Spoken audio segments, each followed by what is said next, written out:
this is about having teams and then and driving a structured storytelling to drive alignment. So we don't have misalignment, which is not a good thing in a company. And so we'll talk through that today. First off, thank you to our sponsors.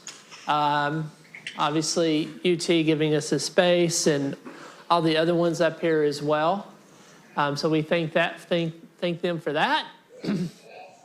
And then I just want to do a quick show of hands. Who has practiced the STAR story in an interview before? Okay. Yeah, so we've used it, right? And then has anybody ever tried to use STAR in a meeting or a product meeting? Okay. I feel like I riff on it. Yeah. I have my own version of it. Everybody does. So So just to kind of help set the stage, I already said you already know this framework, but maybe not everybody does, and that's okay. I'm not calling you out personally. No problem. So, but what is STAR? So STAR stands for 4 things: situation, the context, right? What is the market? What is the organization? What is the constraint? That's the situation. The second is the task. And that's really about the problem or objective that we're trying to solve for, right? And then the actions come. And the actions are the list of things you did to achieve the result. And the result is obviously what changed or what was learned. And so within interviewing processes, this is how a lot of people fashion tell me about a time you did X, Y, and Z. And you're like, you got them all banked up here, and you're like, question, here we go. I'm going to go with number 3 this time. And that's how it works, right? So the point of this is a reframe. And what I want to do is say STAR isn't an interview trick. It's actually a cognitive structure. And what it's really good at is it's really good at changing and separating the context from action from outcome. And so this is what this reframing is about today. And I'll go through some examples as well. Okay, so let's talk about 3 failure modes as Roger plugs in his phone, I guess. Maybe it's time for a new phone, Roger. Maybe your battery's not working like it should anymore. Let's think about 3 failure modes, right? We have the dropped context problem. We've all seen this, right? A decision lands in Jira or Slack, and we react to the what. What changed? What's happening? Without understanding the why, right? Everyone debates the decision, but nobody knows the situation. And so that's a big one. So what's missing is the situation behind it. Then there's the so what problem. So what? Who cares? The team does the work, but no one names the result. What are we going for? What's our result that we're trying to achieve here? So guess what happens? When nobody knows that, leadership fills in the gaps for what those results will be. And sometimes those don't turn out to be what you want. And so we usually end up wrong, and we have it can be usually worse than the reality that we're looking for. And then the third one this is my favorite one, the revisionist history problem. Oh, yes. Where all of a sudden a Q1 decision gets relegated to Q3. And then the reasoning is gone. Why do we make that decision? But the team then reconstructs the past to fit the situation, to fit the problem. And so we don't have that context. I literally was talking to somebody this morning about this, where something got moved, and I was telling them the story, and they're like, yeah, that's what happens. And then they're like, why did you do that? I think it was you, Ian. Maybe it was us. I don't remember. But it was something. It's funny how leadership sometimes just fills in the gaps on their own. They're kind of like AI sometimes. They just, they just fill in the story because that's part of the job. I hope there's no executives here. It doesn't matter. We all know it's true. Yeah, we all know it's true. So these are the 3 failure modes. So now let's think about a little bit of context around this. So without STAR, this is kind of that Slack message. we're deprioritizing, we're deprioritizing the reporting module in Q3. Engineering, why? We've already scoped it. Sales, I promised this already to a client or a prospect. Yeah. And then leadership, is the team behind this decision? And so that's how things get started. And then what happens next? Let's have a meeting. Let's get everybody together. We gotta corral everybody back. But if you add the story to it, that's what makes it so important. So instead of just saying I still can't say it, deprioritizing the reporting module, you're going to say this. 3 enterprise clients flagged data export as a blocker. We had to choose between 2 Q3 investments. We're shifting to the exporting tooling, and we're going to move the reporting to Q4 because it protects almost $500K in ARR that's at risk. That right there, everybody goes, okay, I know the situation, I know the task, I know the action. In their mind, they're not thinking this, right? But they're reading it, and now they've got the full picture. So we can still have those debates, but now you can't debate the why we did it and what decision we made, because now we have the full picture. So it's almost like it's the same decision, but it's zero debate. Now, I debated myself to put 0 on there because I think there will always be some level of debate, right? But I think that's the whole point, is that when you can lay out these clear stories using this methodology, it helps you define a clearer picture, especially for stakeholders and that misalignment. Because nobody likes it when your boss comes to you and says, hey, I heard about this, what's going on? And then you have to tell them that they're actually part of the decision that was made to make those changes, right? And so it's really important to have that full context. So I want to have a group time. We have we're good on time. We have about 5 minutes. And here's what I want to do. I want you to get into your groups that you're close to. And think of a recent alignment breakdown on your team and which of the element of the star was missing. Consider these kind of things to think about, right?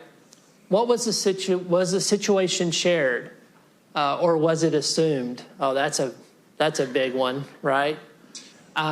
Was there a clear task? An agreed definition of success? That's another good one too. Were the actions communicated with enough why?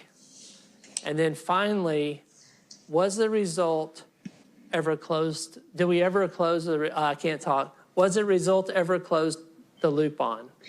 Was the result ever closed? I think I don't know English. So I'll have to work on this. But yeah, those are some of the things. Yeah, exactly. So with that being said, let's get into some groups, think about this, and then we'll come back and talk about it in a few minutes. Russell, real quick, point 3 on the was there enough why? You mean like the model where you break whys all the way down to get to the core base element, or do you have another meaning behind it? Well, I think the why is why are we doing this? So making sure we all are on the line. Right, exactly. Of the why. Right, exactly. Okay. So 3 weeks later, we're like, well, why did we do that? And So they're I'm like, thinking one why, you're thinking a different why. well, and that also can go into that first one where you talk about was it assumed? Because if you don't define the why, then people are going to be like, I thought we were building a Chevrolet. I thought we were building a Cadillac. I thought we were building a Tesla. Yeah. Right? So those are the things that are really important to think about. So it's a really good question. So in that why, your why is reflecting back to at least the situation. Mm-hmm. And I guess maybe it's what around a clear definition around attached to. So it's right. reflecting back on those other parts of the star first. Exactly. And I think that's part of it too, is when one gets misaligned, it could create this cascading effect across the organization as they think through, okay, how do we get here, right? Okay, so I'll give you about 5 minutes to break into some groups. I'll leave this slide up here so you guys can come back, and then we'll come back in 5 minutes and kind of just high level go through the groups.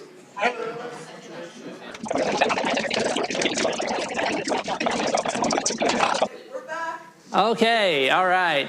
Everyone's back. Does anybody have any examples they want to share from your group discussions or something that came out of your groups there? I think we might be lost in the context. Oh no, that's okay. This is very helpful, particularly for corporate America. We have large teams, a lot of people, and a lot of confusion, and much less on, this is my opinion now, on smaller teams. You'd be surprised. You'd be surprised. I'm thinking of my own company, where I'm the one who's paying for it, and I damn well need to know all the star, otherwise we're gonna end up losing money. Right, and making a bad decision. Involved, and harder to find, you've got a lot more of this. Yeah. Well, there is money involved, right? It's time, resources, energy. Are we doing the right thing? So all good stuff that only could, potentially lead to misalignment, which leads to bad decisions. And then somebody's like, how did we get here? Yeah. Yep, go ahead. So I heard a story where an executive came down and said, the button shall be yellow instead of red. Right. At the last minute. And so conversations or thought processes ensued around like, why is this coming down? And then how would we measure success in addressing the why? Mm-hmm. And if you wanted to go back. Yeah, so I also heard the F word, I think. You mean failure? Failure is the F word? the PG version. Okay. Yeah, just to give everybody some context, I work at FedEx on the tracking application. We had a last minute request from an executive saying, hey, we're getting a high number of calls from customers when they see their package status as delayed and the tracking progress bar is red. So we're going to change that from red to yellow. No context of why we're changing it from red to yellow, no color psychology, no designer input. So we're like, okay, well, this is a CFO request. We have to implement it, this PI, have the situation, we have the task, go to the engineering teams. Engineering teams are like, why are we doing this now? What is the business impact? How are we measuring the success post metrics? Since it's not a clickable element on the page, on the tracking page, how are we going to measure it moving forward? So we had the first 3 steps of the STAR, the situation, action, the results was missing. So it's like, how do you define or how do you make it make sense that we have to release this? Right. So, but it did get released. So if you guys see, Well, of course it did. I was behind it. Don't ask me why. Yeah. Because the F and executive. If you think about it, like you have like a broad sense of the situation, but like what you're saying, not enough why. Like you didn't know why yellow and why, like how did they get to We that questioned conclusion? it. We were like, how are we going to measure this? Do we need additional time to implement like the post success metrics, right? Do we need to study it a little bit more? If we're doing yellow, why are we doing yellow? Because considering our competitor, UPS, they have a yellow tracking progress bar. So it's like, what are we? There you go. Well, he's a finance guy, so he doesn't like red at all, right? Because when things are in the red, that's not a good thing. Red is the international color. Stop. Yeah, exactly. It would be cool if you had a pop-up window to kind of explain what the holdup is and give a timeline of expectation. Yeah, that was the So next that would save you a bunch of phone calls. Yeah. Is the result not the decreased calls? It was, but how do you measure that from a base standpoint that customers see a yellow tracking progress bar versus how do you measure that against a phone call? Oh, because they weren't tracking that particularly. They weren't, gotcha. And beyond that, guess what? If you fire all your customers and you have no customers, that metric moves in the right direction. Oh, totally. I mean, That is true. That is true. Yeah. Okay. Well, good. Well, I got a couple more things here. Thank you guys for your conversation there. So one of the things I want to also talk about is there's a couple habit shifts that I think will help you when you think about how to use this star. And one of them is in your PRD. I still like to write them, hopefully. Some of you do as well. I still think it's a really important document that shows the overall picture, but I'm not here to talk about PRD. I'm here to talk about how to change the habit. So when you think about it, when you lead with a situation paragraph, this feature will allow users to export in CSV and PDF formats with custom date range filters. Who's heard something sexy like that before? It's like a new feature, right? And we're like, wow, I don't know what that's going to do, but it sounds amazing, right? Or maybe it doesn't. What if you had something like, so no one knows the why. In leadership, they can't even tell if this matters to them. Like, is this something that's really going to help us? But what if you change the context? At 3 enterprise accounts representing 400K of ARR flagged data portability as a blocker for renewal. Their finance teams need monthly outputs in formats their ERP can ingest, something our current product does not do. That is a way to effectively change the game from giving a description to now describing everything that's going to take place and giving leadership. Now they go, you're speaking my term, ARR, 400K, 480K. That's what they want to know, right? So the context, when you do that, it earns buy-in before you even get a line of code or a line of spec written. You've already got context. You've already got buy-in after the fact. So that's one kind of habit you can take with you. The second one is think as you're going through these processes, and maybe you're seeing Slack, like we talked about here today, you're seeing things come through Slack or through your messages or whatever. Think about what part of that story is being argued. Are we disputing the situation? Different views of the market, constraints? Surface this first. This is the root, right? Disputing the situation. That's one. 2, disputing the task. Disagreement on what problem is being solved. That's often the right conversation to have too, right? Do we have alignment on the what? And then the action, another good one. Agreement on context, disagreement on approach. Most common and most productive.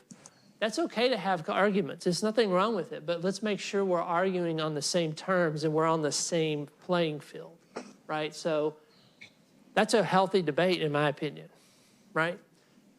But you just got to know where it's at in this and in the actions. And then finally, disputing the result. Disagreement on what success means. I can't tell you how many times this has been a part. If you're a product manager, you ask, what does success look like, right? And you can define that. But, sometimes it's going to be a moving target or it's going to change. You want to get here really fast because it prevents all the other ones, right? And so, because if you get that alignment, everything else helps. But it's not necessarily, it will give you that alignment that you need. So that's the thing is, think about in your mind, what part of the story are we really arguing about here? So, 2 habits, 1 framework. Lead PRDs with a situation paragraph. Not this feature will start with the signal, the pain, or constraint. That's an important thing. And then think about what name of the story is being argued, what part of the story is being argued. There's another point that I took off last night after having a few, and you had talked about results, and I argued, so I'll be fair. I did this presentation last night with my girlfriend. She has no idea what any of this is, but I did this presentation. So we actually started debating some of this, and I'm like, okay, this is good. And the result, the kind of my thinking was the result sometimes is empty. Because we don't know sometimes what the result's going to be. But we got to go back and fill it in at some point too, right? Because that completes the STAR treatment. Yeah. So that's one thing that I would leave you with is a kind of a add-on here, is that make sure you understand the result. And it can be blank as a placeholder. I actually, sometimes leaving things blank are good because it creates anxiety, right? And not everything's got a checkbox. Oh my gosh, make it a checkbox. But let that be a decision point that, hey guys, what is the result we're looking for here? Because if we can't succinctly say that, then everything else is going to be up for grabs. Okay. Well, I got 2 minutes left. If you want to connect on LinkedIn, I think hopefully this QR code works. We'll see. Again, did this last night. And I think if you start using this on your next PRD or your discussion, see what changes in how you think about it. Context first, loop closed, misalignment named. I think that will help. Well, thank you very much.